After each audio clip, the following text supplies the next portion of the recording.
Welcome to edu शक्ति vision.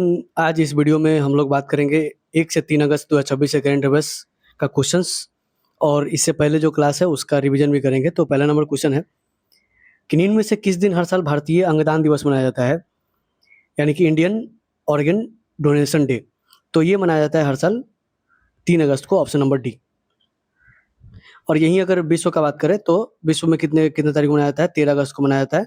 13 अगस्त को विश्व अंगदान दिवस मनाया जाता है और वहीं भारतीय अंगदान दिवस मनाया जाता है 3 अगस्त को। उसके बाद अगर देखें तो 1 जुलाई को क्या मनाते हैं? 1 जुलाई को मनाते हैं डॉक्टर्स डे और जीएसटी डे भी मनाते हैं।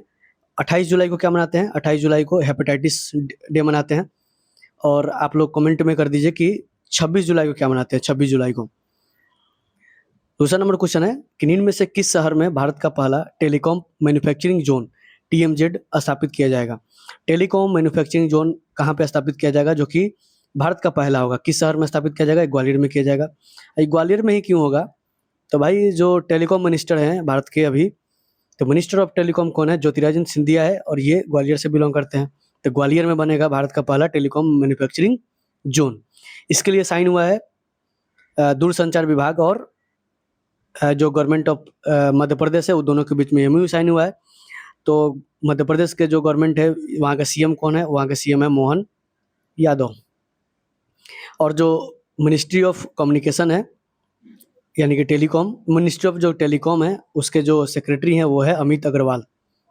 अमित अग्रवाल। और जो मध्य प्रदेश के गवर्नर हैं उनका नाम क्या है? मंगू भाई छगन भाई पटेल। अगले क्वेश्चन पे आते हैं, क्वेश्चन नंबर 3। प्रसिद्ध फुटबॉलर फ्रैंको बरेसी किस टीम के पूर्व कप्तान थे जिनका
पुरुष और महिला वर्ग का खिताब जीता है।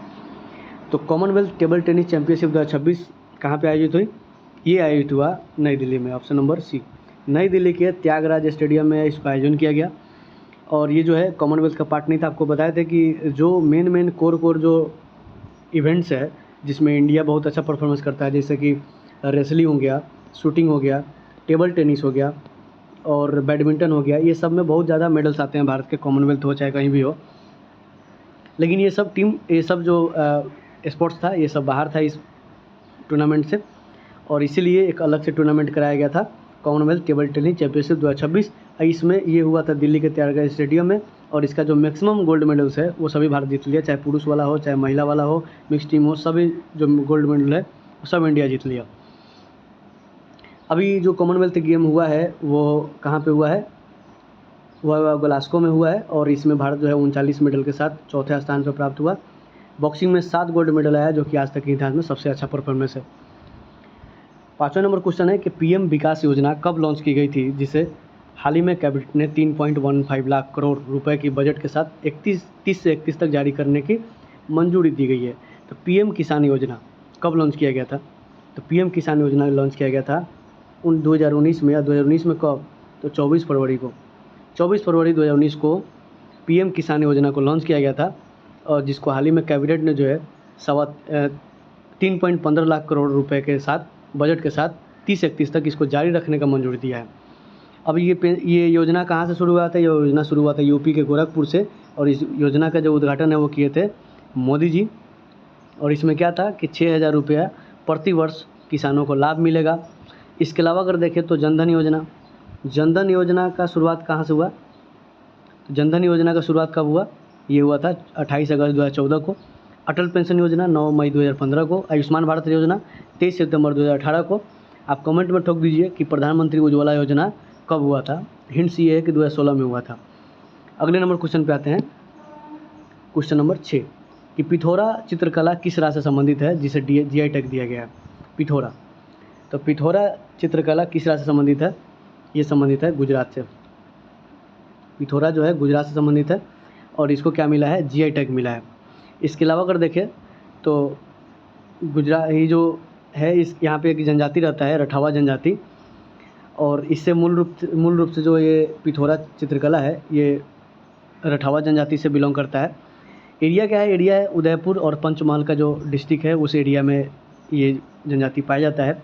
उन लोग के जो भगवान हैं उसको, उनका नाम है बाबा पिथौरा, और उसी को प्रसन्न करने के लिए शुरू किया गया था स्टार्टिंग में, और आज इसको GI टैग मिला है।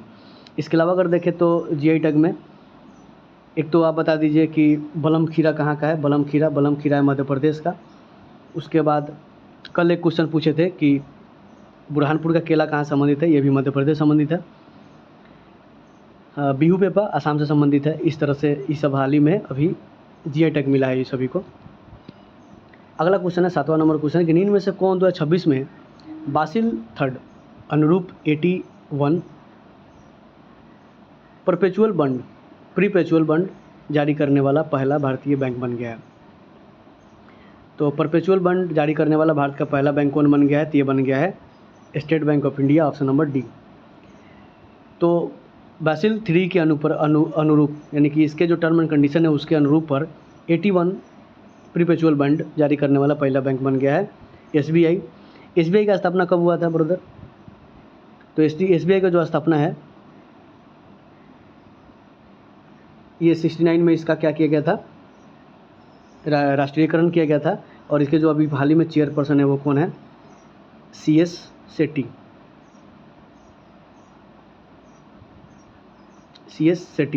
इससे क्या है? चेयरपर्सन है। अभी एक हम लोग अभी हाल ही में देखे थे कि क्वांटम फाइनेंस हब बनाने के लिए जो है ये PNB और अरुणाचल प्रदेश के बीच में एक MOU साइन हुआ है। क्वांटम फाइनेंस हब को बनाने के लिए अरुणाचल प्रदेश और PNB के बीच में एक MOU साइन हुआ है। और अभी क्या हुआ है? बासिल 3 अनुरूप के 81 प्रीपेचुअल बॉन्ड जारी करने वाला प्रथम भारतीय बैंक बन गया है कौन? SBI। कुछ दिन पहले हम लोग देखे थे कि लक्षद्वीप में पहला शाखा खोलने वाला निजी बैंक कौन बन गया? HDFC बन गया था। 8वां नंबर क्वेश्चन है कि निम्न में से किस राज्य में 16वीं हॉकी इंडिया जूनियर पुरुष राष्ट्रीय चैंपियनशिप 2026 का आयोजन किया जा रहा है?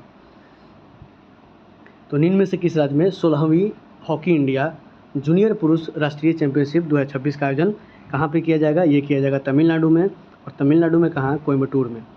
तो ये है 16वीं हॉकी इंडिया जूनियर पुरुष चैंपियनशिप। इसका महिला चैंपियनशिप कहाँ पे होगा? तो महिला चैंपियनशिप होगा पुणे में। 16वां हॉकी इंडिया जूनियर महिला राष्ट्रीय चैंपियनशिप होगा पुणे में, और 16वां हॉकी इंडिया जूनियर पुरुष राष्ट्रीय चैंपियनशिप होगा कहाँ पे? कोयम्बटूर, तमिलनाडु में। उसी तरह अगर देखें कि FIH पुरुष हॉकी जो विश्व कप है, इस साल का जो सबसे बड़ा टूर्नामेंट होने वाला है हॉकी का, वो होने वाला है 14 से 30 अगस्त 2026 में। और वहीं महिला का भी जो हॉकी वर्ल्ड कप होने वाला है वो भी होने वाला है अगस्त में ही, और वह कहाँ पे होगा? वेनेजुएला में होगा और नीदरलैंड में होगा। जो इस साल का सबसे बड़ा टूर्नामेंट है हॉकी का वो है हॉकी वर्ल्ड कप।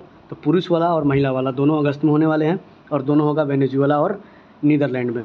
उसके अलावा अगर देखें तो 16वां जो ये जो जूनियर वाला था ना ये क्वेश्चन में, और सीनियर जो हॉकी का पुरुष वाला होगा वो होगा राउरकेला में, और सीनियर महिला वाला कहाँ पे होगा? ये कोल्लम में होगा। फिर से एक बार बढ़िया समझते हैं कि 16वां हॉकी इंडिया जूनियर पुरुष वाला हो गया कहाँ पे? तमिलनाडु के कोयम्बटूर में। महिला वाला हो गया कहाँ? पुणे में।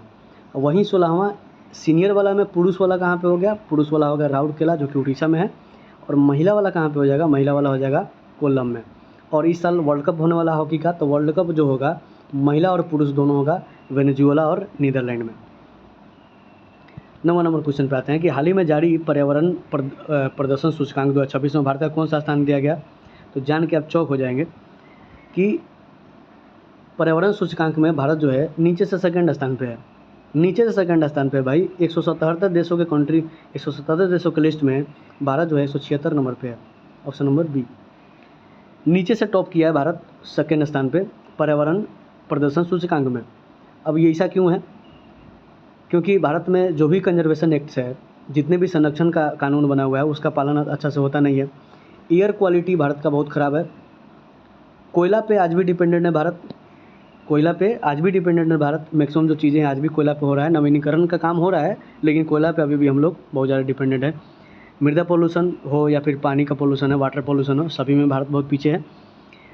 और ट्री कवर, जैसे जितना पेड़ कटता है उतना पेड़ लगता है कि नहीं, उतने एरिया में लगता है कि नहीं, इसमें भी भारत बहुत पीछे है। उसके बाद जो माइनिंग के लिए या फिर हाईवे के लिए जो डिफॉरेस्टेशन हो रहा है भारत में, ये सभी बहुत चिंताजनक है। और इसीलिए भारत जो है 177 देशों की लिस्टों में 176 नंबर पे आया है। टॉप कौन किया है? टॉप किया है इस्टोनिया। और भारत जो है एकमात्र देश से आगे है, वो है लाओस। लाओस 177 नंबर पे है। अगला क्वेश्चन, 10वां नंबर क्वेश्चन, इनमें से किस राज्य सरकार ने दीप्ति योजना नामक भारत की पहली महिला नेतृत्व वाली नवीनीकरण ऊर्जा नीति लॉन्च की गई है? अब देखिए इसी क्वेश्चन में नवीनीकरण का बात हो गया, लेकिन जस्ट पिछले क्वेश्चन में भारत जो है इस मामला में सबसे पीछे है। नवीनीकरण का बात हो रहा है, चर्चा चल रहा है, लेकिन नवीनीकरण में भारत अभी भी बहुत पीछे है। कोयला पे बहुत ज़्यादा डिपेंडेंसी है अपना। तो नवीनीकरण ऊर्जा के लिए नीति लॉन्च किया है, कौन गवर्नमेंट ने किया है? ये किया है छत्तीसगढ़ गवर्नमेंट ने। 10वां नंबर क्वेश्चन का हो जाएगा ए, छत्तीसगढ़ गवर्नमेंट। और जो दीप्ति है इसका फुल फॉर्म भी है कि decentralise women empowerment on energy and policy for transformative inclusion. Decentralise women empowerment on energy and policy for transformative inclusion, ये चालू किया है छत्तीसगढ़ गवर्नमेंट ने। और इसके अंदर क्या होगा कि सोलर दीदी बनाया जाएगा, सोलर दीदी योजना लाया जाएगा। इसमें क्या होगा कि महिलाएं जो है इनको प्रशिक्षण दिया जाएगा, ट्रेनिंग दिया जाएगा कि सोलर को कैसे लगाया जाता है, उसका ट्रेनिंग दिया जाएगा, उसके टेक्निक्स को सिखाया जाएगा, स्किल्स दिया जाएगा। और अभी फ़िलहाल ये पूरा जो स्टेट है उसमें लागू नहीं होगा। ये पायलट प्रोजेक्ट के तहत कबीरधाम डिस्ट्रिक्ट में चालू होगा, कबीरधाम डिस्ट्रिक्ट में पायलट प्रोजेक्ट के रूप में चालू होगा। आपको ये देखते हुए एक चीज़ याद आ रहा होगा कि लखपति दीदी हम लोग देखे थे, लखपति दीदी का भी ऐसा ही कुछ था कि 1 लाख रुपया तक, लखपति मतलब 1 लाख रुपया तक का जो रोज़गार है वो महिलाओं को देना है। किस माध्यम से? तो स्किल सिखा करके, अलग अलग तरीके का कौशल सिखाएंगे महिलाओं को, और इस तरह जो महिलाएं का जो सालाना जो इनकम है वो 1 लाख से ऊपर पहुंच जाएंगे। इसका जो स्थापना हुआ 1 अगस्त 2023 को हुआ, लखपति दीदी का 2023 को घोषणा हुआ था। और इसका जो टारगेट है, जब बना था उस समय 2 करोड़ का टारगेट था कि 2 करोड़ महिलाओं को इसमें प्रशिक्षण देंगे और लखपति बनाएंगे। लेकिन अभी 2029 तक टारगेट रखा गया है कि 6 करोड़ महिलाओं को स्किल दे करके बनाएंगे। उसमें सोलर भी था कि सोलर पैनल कैसे लगाया जाता है, ये सब भी था। और इसी राह पे चलते हुए छत्तीसगढ़ गवर्नमेंट जो है दीप्ति नामक पहल को चालू किया है। और इसमें क्या करेगा, सोलर दीदी बनाएगा और सोलर पैनल का टेक्निक सिखाएगा कैसे लगाया जाता है, क्या उसका रूल्स रेगुलेशन होता है।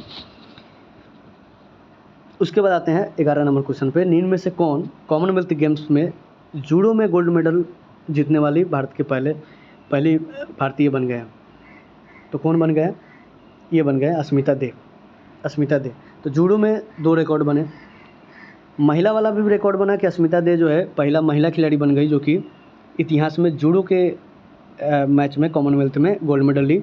और साथ ही हर्ष सिंह ये पुरुष में बन गए कि पुरुष में आज तक भी गोल्ड मेडल नहीं मिला था, और दोनों इसी सीजन में काम तमाम हो गया कि जूडो में पुरुष वाले भी गोल्ड मेडल ले लिए, महिला वाला भी ले लिए, और इस तरह पहली बार हुआ है। 12 नंबर क्वेश्चन है कि निम्न में से किस स्थान पर भारत की प्रमुख प्रदर्शनी वस्त्र उत्सव 2026 आयोजन की गई? तो ये कहाँ पे किया गया? ये किया गया चेन्नई में, ऑप्शन नंबर सी, चेन्नई में किया गया भारत की प्रमुख प्रदर्शनी वस्त्र उत्सव 2026। इसी तरह अभी हम लोग हाल में देखे थे कि भारत टेक्स 2026, भारत टेक्स मतलब जो इंडियन टेक्सटाइल है उसका जो एक्सपो था। तो भारत टेक्सटाइल 2026 ये कहाँ पे हुआ था? भारत मंडपम में हुआ था, और ये कहाँ पे है? न्यू दिल्ली में है। 13 नंबर क्वेश्चन पे आता है कि निम्न में से कौन जियोलॉजिकल सर्वे ऑफ इंडिया की पहली महिला महानिदेशक नियुक्त की गई है? The geological survey of India की पहली महानिदेशक। मतलब 176 वर्ष के इतिहास में जियोलॉजिकल सर्वे ऑफ इंडिया का स्थापना कब हुआ था? 1861 में, और 176 वर्ष हो गए लगभग।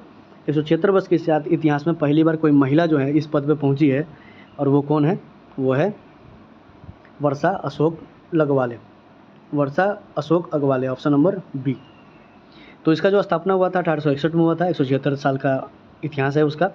इसका हेडक्वार्टर कोलकाता में है, और इसका 6 जो है रीजनल हेडक्वार्टर भी है, जैसे नागपुर में है सेंट्रल वाला, लखनऊ में है उत्तर वाला, जयपुर में क्या है पश्चिम वाला है, और उसके बाद शिलोंग में पूर्वोत्तर वाला है। पूर्व वाला कहाँ पे? पूर्व वाला कोलकाता में है, और हैदराबाद में कहाँ पे है? साउथ वाला है। 14 नंबर क्वेश्चन है, भारत सरकार ने फ्लोटिंग सोलर पावर प्रोजेक्ट को बढ़ावा देने के लिए किस योजना को मंजूरी दी है? तो फ्लोटिंग सोलर पावर प्रोजेक्ट्स को बढ़ावा देने के लिए किस योजना को मंजूरी दिया गया है? मंजूरी दिया गया है पीएम सूर्य सरोवर योजना।